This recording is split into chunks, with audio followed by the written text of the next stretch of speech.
കേരളത്തിൽ പുതിയ ഭരണസിരാ കേന്ദ്രം ഉണരുന്നതിന് മുന്നോടിയായി യു.ഡി.എഫ് വകുപ്പ് വിഭജനം സംബന്ധിച്ച് അണിയറ ചർച്ചകൾ അതിന്റെ ക്ലൈമാക്സിലേക്ക് കടക്കുകയാണ്. തിരഞ്ഞെടുപ്പ് ഫലം അനുകൂലമായതോടെ എത്രയും വേഗം സുസ്ഥിരവും സന്തുലിതവുമായ ഒരു മന്ത്രിസഭ രൂപീകരിക്കാനുള്ള തീവ്ര ശ്രമത്തിലാണ് മുന്നണി നേതൃത്വം. കേവലം മന്ത്രിസ്ഥാനങ്ങൾ പങ്കുവയ്ക്കുന്നതിനപ്പുറം വരും വർഷങ്ങളിൽ സർക്കാരിന്റെ സുഗമമായ മുന്നോട്ടു പോക്കിനെ നിർണ്ണയിക്കുന്ന നിർണായക സമവാക്യങ്ങൾക്കാണ് ഇന്ന് തീരുമാനമാകുക. ഘടകകക്ഷികളുടെ ആവശ്യങ്ങളും മുന്നണിയുടെ രാഷ്ട്രീയ താൽപര്യങ്ങളും ഒരുപോലെ പരിഗണിച്ചുകൊണ്ടുള്ള അന്തിമ രൂപം തേടിയാണ് യു.ഡി.എഫ് ചർച്ചകൾ പുരോഗമിക്കുന്നത്. പരമ്പരാഗതമായി മുന്നണി പുലർത്തിപ്പോരുന്ന വകുപ്പ് വിഭജന രീതികളും മന്ത്രിമാരുടെ എണ്ണത്തിലും ഇത്തവണ വലിയ തോതിലുള്ള അഴിച്ചുപണികൾക്ക് സാധ്യത തെളിയുകയാണ്. കോൺഗ്രസിനെ സംബന്ധിച്ച് മുഖ്യമന്ത്രി അടക്കം 11 മന്ത്രിമാരാകും മന്ത്രിസഭയിൽ ഉണ്ടാകുക. ഭരണം സുഗമമായി മുന്നോട്ട് കൊണ്ടുപോകുന്നതിനും തങ്ങളുടെ ജനപ്രതിനിധികളുടെ എണ്ണത്തിന് ആനുപാതികമായ പ്രാതിനിധ്യം ഉറപ്പാക്കുന്നതിനും ഈ സംഖ്യ അത്യാവശ്യമാണെന്നാണ് കോൺഗ്രസ് നേതൃത്വത്തിന്റെ വിലയിരുത്തൽ. എന്നാൽ കോൺഗ്രസ് ഇത്രയും സീറ്റുകൾ കൈവശം വെക്കുമ്പോൾ മറ്റ് ഘടകകക്ഷികളുടെ ആവശ്യങ്ങളെ എങ്ങനെ കൈകാര്യം ചെയ്യുമെന്നത് നിർണായകമാണ്. മുന്നണിയിലെ രണ്ടാമത്തെ വലിയ കക്ഷിയായ മുസ്ലിം ലീഗ് 4 മന്ത്രിസ്ഥാനങ്ങളിൽ തൃപ്തിപ്പെടാൻ തയ്യാറായാൽ മാത്രമേ മുന്നണിയിലെ ചെറു ഘടകകക്ഷികൾക്കെല്ലാം മന്ത്രി പദവി ഉറപ്പാക്കാൻ സാധിക്കൂ എന്ന നിലപാടിലാണ് കോൺഗ്രസ് നേതൃത്വം.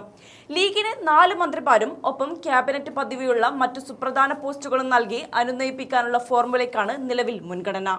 ഈ ഫോർമുല യാഥാർത്ഥ്യമായാൽ ഒരു മന്ത്രി മാത്രമുള്ള ചെറുകക്ഷികൾക്കും ഭരണ പങ്കാളിത്തം ഉറപ്പാക്കാനും മുന്നണിയിലെ അസംതൃപ്തി പൂർണ്ണമായി ഒഴിവാക്കാനും കോൺഗ്രസിന് സാധിക്കും. കേരള കോൺഗ്രസ് ജോസഫ് ഗ്രൂപ്പിന് ഒരു മന്ത്രിസ്ഥാനവും ക്യാബിനറ്റ് റാങ്കുള്ള ഒരു പദവിയും നൽകാനാണ് നിലവിലെ ധാരണ. എന്നാൽ ഭരണപരിഷ്കാര കമ്മീഷൻ അധ്യക്ഷ സ്ഥാനം പി.ജെ. ജോസഫിന് താൽപര്യമുള്ളതിനാൽ ലീഗും ജോസഫ് ഗ്രൂപ്പും തമ്മിൽ ഈ പദവിക്കായി തർക്കമുണ്ടാകാൻ സാധ്യതയുണ്ട്.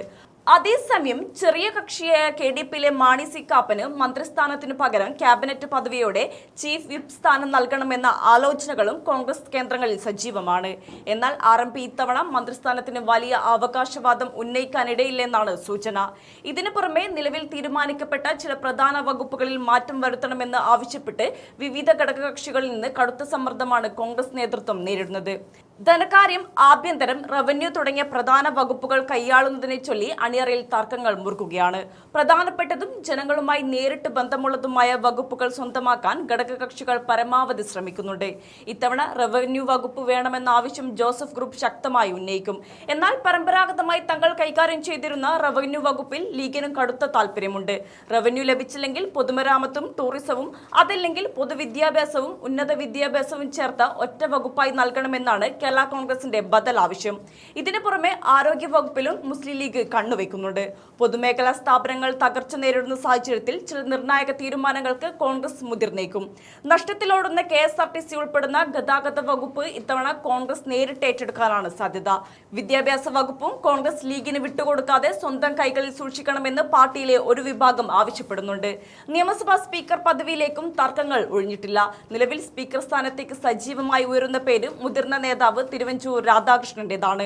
എന്നാൽ തിരുവഞ്ചൂർ മന്ത്രിസഭയിലേക്ക് വരാൻ താൽപര്യം പ്രകടിപ്പിച്ചാൽ യുവാക്കൾക്ക് പ്രാധാന്യം നൽകുക എന്ന നയത്തിന്റെ ഭാഗമായി റോജി എം ജോണിനെ സ്പീക്കർ പദവിയിലേക്ക് പരിഗണിച്ചേക്കും. ഡെപ്യൂട്ടി സ്പീക്കർ പദവി ഘടകകക്ഷികൾക്ക് നൽകുന്ന കാര്യത്തിലും ഇന്ന് തീരുമാനമുണ്ടാകും. ഏതായാലും നാടകീയമായ ചർച്ചകൾക്കും വിട്ടുവീഴ്ചകൾക്കും ഒടുവിൽ യു.ഡി.എഫിന്റെ മന്ത്രിസഭാ ചിത്രം ഇന്ന് വൈകുന്നേരത്തോടെ പൂർണ്ണമായും തെളിയുമെന്നാണ് നേതാക്കൾ നൽകുന്ന സൂചന. ഘടകകക്ഷികളുടെ പരമാവധി ആവശ്യങ്ങൾ അംഗീകരിച്ചുകൊണ്ട് തന്നെ കോൺഗ്രസിന്റെ മേധാവിത്വം നിലനിർത്തുന്ന രീതിയിലുള്ള ഒരു ഫോർമുല രൂപപ്പെടുത്താനാണ് ഹൈക്കമാൻഡിന്റെ നിർദ്ദേശപ്രകാരം സംസ്ഥാന നേതൃത്വം ശ്രമിക്കുന്നത്.